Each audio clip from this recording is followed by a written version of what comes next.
They say every secret eventually finds its way out.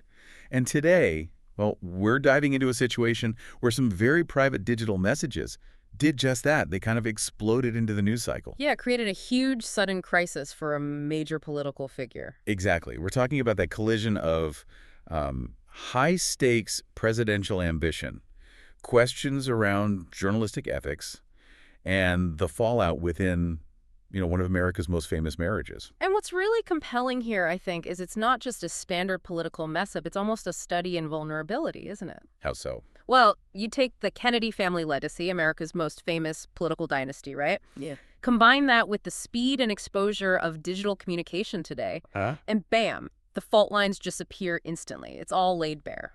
That makes sense. Oh. So our deep dive today, it's really focused on the facts around this controversy involving Robert F. Kennedy Jr. and the journalist Olivia Nuzzi. Right. And maybe most importantly, the very rare public comment from his wife, Cheryl Hines. That was definitely a key moment. Yeah. So our goal here is, let's try to pull out the core details, understand these really delicate dynamics, politician, journalist, spouse, and maybe analyze what Cheryl Hines' specific reaction tells us about trust when your life is already under that public microscope. Okay, let's get into it, because the specifics, the context, really matter here. Absolutely. Let's start with the anatomy of the scandal itself. This story really grabbed everyone's attention back in early October, put the political world on high alert almost immediately. And the central figure, obviously, Robert F. Kennedy Jr., known as, well, a staunch progressive running that independent 2024 campaign. And carrying the weight of that Kennedy name, scion of America's most famous political family. Right. And we really need to emphasize the specific type of allegation here. The relationship described, it was characterized very clearly in the sources as digital and emotional. Okay. We're talking about sexting messages that surfaced. And critically, the sources go out of their way to state this was not a physical affair. That distinction, it comes up again and again in the coverage. But, I have to ask, does the public, or maybe more importantly, the political machine, does it really draw a sharp line between digital infidelity and physical infidelity these days? That's a fantastic question. Politically useful distinction, though. You think so? Isn't that damage similar if trust is broken? Well, yes and no. The emotional betrayal might feel similar, sure, but legally, and maybe in the court of public opinion to some extent, saying it wasn't physical gives the politician a very specific defense lane. Okay. It lets the campaign frame it as maybe poor judgment, a lapse in communication, even a misunderstanding, rather than, outright infidelity in the traditional sense. Yeah. It sort of repositions the whole crisis, doesn't it? Yeah. It shifts the focus from conduct to maybe data security. Or just bad texting habits. Something like that. It moves the conversation. So even without that physical element, the scandal immediately exposed what the sources call these deep fault lines in his personal life. Right. And it forced the campaign, his 2024 campaign, to suddenly deal with more than just policy debates or optics. Now they're wrestling with intimate, private messages being made public. Weaponized, really. Exactly. That's the moment the campaign probably realized, uh-oh, the vulnerability isn't just a bad policy idea or a gaffe. The battlefield now includes your DMs, your private texts. Your whole digital history is suddenly fair game. Potentially, yeah. It's a pretty sobering thought for anyone in public life today, isn't it? Definitely changes the game. It expands what exposure even means for a public figure. It really does. Okay, so now let's get to the messy collision point. The journalist involved, because these messages didn't just leak themselves, right? No. The story involves Olivia Nuzzi, a journalist who, sources say, was covering Kennedy's 2024 campaign.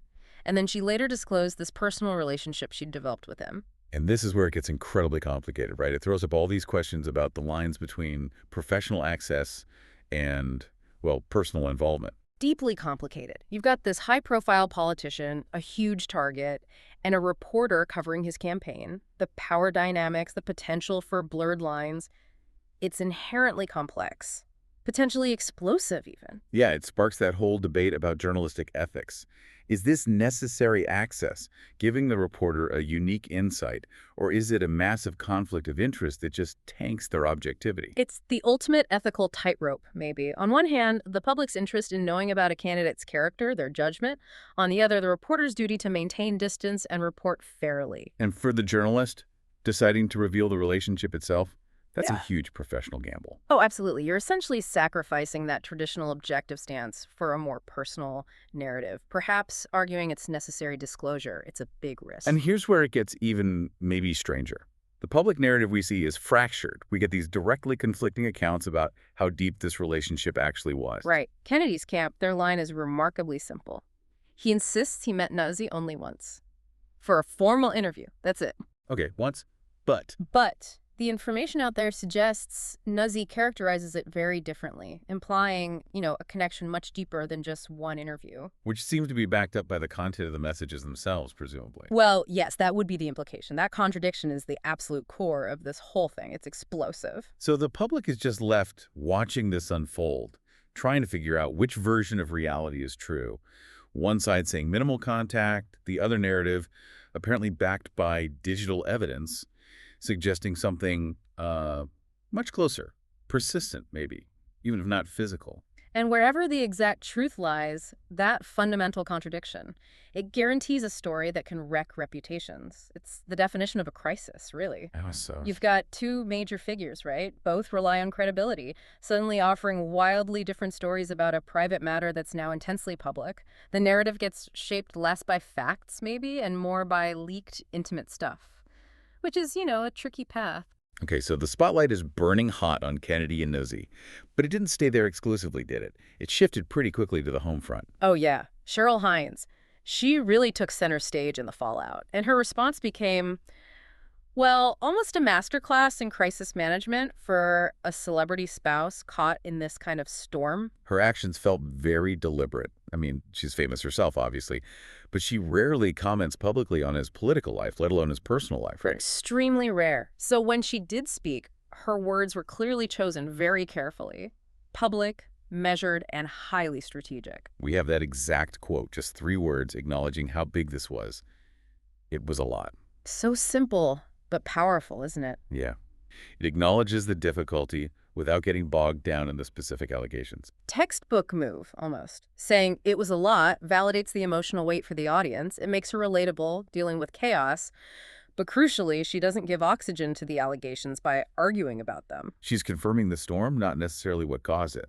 Exactly. And then she laid out her strategy, how she framed it publicly. She referred to the whole thing as just part of a wave of chaos and rumors around the campaign. Sort of downplaying this specific incident by lumping it in with general political noise. Right. Minimizing its uniqueness. But what really stood out, I thought, was her saying that when the allegations came out, the first thing she did was consider the source. Ah, that's the political deflection, isn't it? That's the move. She's steering attention away from the content of the messages, the actual evidence, and directing skepticism toward the motives of the journalist or whoever leaked it. It's a calculated attempt to reframe, not what did he do, but why is this coming out now and from whom? She also confirmed the essential part of any damage control that she and her husband talked it through. Crucial step. And in defending the marriage, the sources note she carefully emphasized trust. She defended their bond, their history. But without necessarily claiming he was completely innocent of any wrongdoing. All right, exactly. By not declaring absolute innocence for him, she arguably maintains more credibility herself. She's essentially saying, look, we handled this between us, we trust each other, the marriage is solid. Protecting the institution of the marriage, essentially. Yes. Protecting the marriage is the priority, not getting dragged into debating every detail of these digital exchanges that are already out there anyway. It's about the long game. It's a really delicate balancing act. And while all this personal drama is unfolding, the political machine keeps grinding. Oh, for sure. And the other things happening tell us where their focus is shifting. Future control of the narrative. Like what? Well, Hines is reportedly writing a memoir. That gives her a platform, doesn't it? To shape her own story, maybe offer her perspective down the line. Setting up her own narrative control. Seems like it. And the campaign, meanwhile, acknowledging this isn't over, is apparently adjusting messages. That tells you they're still actively managing this, still in damage control mode, trying to fit this personal crisis into whatever broader political identity they want to project. Okay, so stepping back from the immediate chaos, what does this all really mean? It's more than just high-stakes celebrity gossip, isn't it? Definitely more. The sources frame it as this perfect storm, a collision of ambition, secrecy, loyalty, and doubt. And if we look at the bigger picture, Cheryl Hines' reaction, It kind of sums up this message about how fragile trust is in modern public life, doesn't it? It really does. It shows that for a family like the Kennedys, whose entire existence is built on image and legacy, that line between private whispers and public reality, it's basically gone. The moment those messages leaked, the perception of inappropriate behavior, regardless of that physical versus digital distinction we talked about, that perception became the new political reality they had to manage. Right. Rumors aren't just rumors anymore once they hit print or the web. They become these sticky facts that campaigns have to deal with. And the ongoing fallout from something so personal, it could actually end up revealing more about the character and the inner workings of the Kennedy campaign and maybe the family dynamic than any policy paper ever could. That's a great point. When personal stuff becomes campaign stuff, the response, how they handle the contradictions, the crisis, the defense of the marriage, that tells you a lot about their resilience, their strategy, maybe even their core values. It's a really compelling and honestly kind of terrifying look at the limits of privacy today, especially for people aiming for the highest offices. Terrifying is a good word for it. We've watched this go from essentially a private digital exchange to a full-blown political and marital crisis, Yeah. all driven by conflicting stories and this very careful public defense aimed at keeping both the marriage and the campaign intact. Yeah, it really boils down to this. When you enter high-stakes politics now in the 21st century, maybe your biggest vulnerability isn't your voting record. Maybe it's your phone's security settings. Wow. The public often demands near perfection, or at least the appearance of it, right? And digital records, well, they provide pretty permanent evidence of human imperfection. Which leads us perfectly to our final thought for you, the listener, to mull over. Given how this story sits right at that intersection of public ambition, private secrets, and media narratives, what larger implications does this whole episode suggest about the control or maybe the profound lack of control that public figures truly have over their own legacy anymore? Especially when potentially every word they type, no matter how private they think it is, could be just one leak away from global exposure. Something to definitely keep in mind as you watch the political landscape continue to unfold.